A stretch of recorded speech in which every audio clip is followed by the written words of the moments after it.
এমন করে তুমি মা মা বলে কেন ডাকছিস সিস্কা? ভগবান, আমি হচ্ছি সপ্তম দিনে শিশুশালা, নাম আমার শেষ দাদা। আমি বড় ক্ষুধার্ত, মা গেছে আমার জন্য আর আমার জন্য।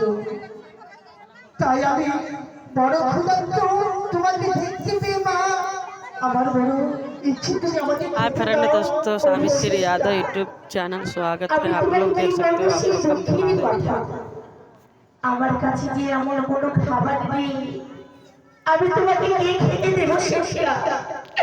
আমার কাছে যে কিছু নেই, কিছু নেই। আমি দেখতে পাচ্ছি না তোমার কাছে আমার খাবার রয়েছে। কোথায়? ওই তো আমি দেখতে পাচ্ছি না। না, ওটা